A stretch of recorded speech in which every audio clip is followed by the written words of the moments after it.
इस वीडियो में मैं आपको फिक्स्ड कॉस्ट और वेरिएबल कॉस्ट का कॉन्सेप्ट एग्जांपल के साथ इजी वे में समझाऊंगा। कॉस्ट का मतलब होता है खर्चा, लागत। जैसे आपने एक पेंसिल ली 10 रुपए की, दोस्त को बेच दी 15 रुपए में। 10 रुपए क्या है? आपका खर्चा है, लागत है। और 15 रुपए आपका रेवेन्यू है, सेल है। सेल और रेवेन्यू एक ही चीज होते हैं। और रेवेन्यू में से जब कॉस्ट माइनस करते हैं हमारे पास आंसर आता है प्रॉफिट। 15 में से 10 को माइनस किया, 5 रुपए बचे, वो क्या है? प्रॉफिट है आपका। अभी बात आ जाती है कि फिक्स्ड कॉस्ट क्या होती है और वेरिएबल कॉस्ट क्या होती है। फिक्स्ड कॉस्ट वो कॉस्ट होती है जो टोटल में फिक्स रहती है, मतलब सेम रहती है, पर यूनिट वेरी करती रहती है। देखें एग्जांपल से समझते हैं। जैसे आपकी एक कंपनी है, फैक्ट्री है आपकी, उधर आप प्रोडक्शन करते हैं, कैलकुलेटर बनाते हैं, तो आपका जो रेंट है फैक्ट्री का वो 10,000 रुपये है। तो आपने 100 कैलकुलेटर बनाए हैं फैक्ट्री में एक माह में, तो आपको जो फी कैलकुलेटर के ऊपर फिक्स कॉस्ट कितनी पड़ी है? 100 रुपया। क्योंकि 10,000 को डिवाइड करेंगे 100 कैलकुलेटर बनाए हैं 100 से, तो आंसर आएगा पर यूनिट कितनी कॉस्ट पड़ी है? आंसर आएगा 100 रुपया। मतलब हर कैलकुलेटर के ऊपर आपको 100 रुपया फिक्स कॉस्ट पड़ रही है। अगर यही आप 100 कैलकुलेटर बनाने के बजाय 1000 कैलकुलेटर बना लें तो फिर भी आपका जो रेंट है, जो फैक्ट्री का किराया, वो सेम रहना है, वो सेम रहना है। पर यूनिट जो कॉस्ट है वो कम हो जाएगी। देखें पहले 10,000 कैलकुलेटर बना 100 कैलकुलेटर बना रहे थे, रेंट दे रहे थे 10,000। अभी 1000 कैलकुलेटर बना रहे हैं, रेंट दे रहे हैं 10,000। तो मतलब एक कैलकुलेटर के ऊपर अभी 10 रुपए कॉस्ट आ रही है, पहले 100 रुपया कॉस्ट आ रही थी। तो ये फिक्स कॉस्ट का कॉन्सेप्ट है। फिक्स कॉस्ट में कौन कौन सी कॉस्ट आ जाती है? लाइक फैक्ट्री का रेंट हो गया, जो आपकी इक्विपमेंट का सामान वगैरह पड़ा उसके ऊपर जो इंश्योरेंस है, जो बिल्स हैं यूटिलिटीज के, लाइक इंटरनेट का जो बिल है वो तो आपको आना ही आना, बेशक आप यूज ना करें।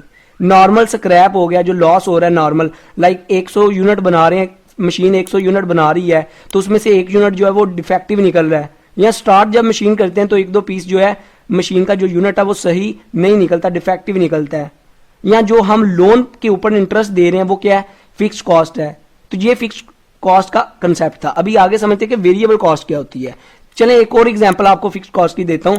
जैसे एक घर में दोस्त रह रहे हैं 2 और रेंट दे रहे हैं 10,000 रुपया, दोनों 5-5 हजार रुपया दे रहे हैं। इसी तरह उनके 2 दोस्त और आ जाते हैं, अभी 4 हो गए हैं, तो रेंट उन्होंने 10,000 ही देना है, पर पहले 5-5 दे रहे थे, अभी कितना देंगे? 2500।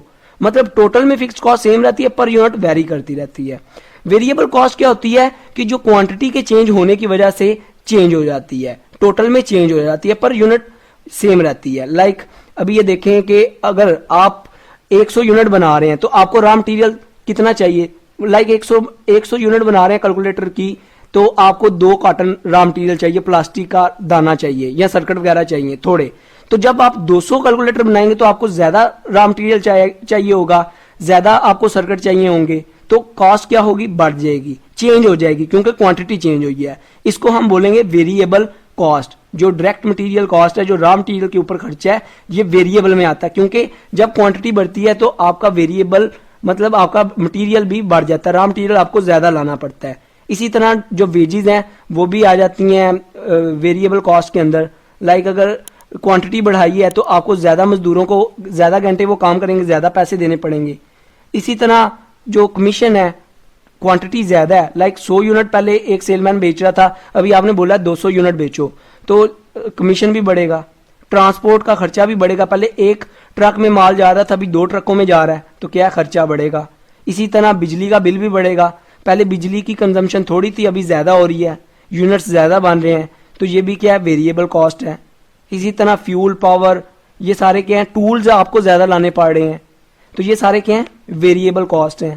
तो आई होप आपको इन दोनों का कंसेप्ट क्लियर हो चुका होगा। वीडियो अच्छी लगी हो तो सब्सक्राइब और लाइक करना मत भूलिएगा। अपना बहुत ख्याल रखिएगा, दुआओं में याद रखिएगा। Good bye.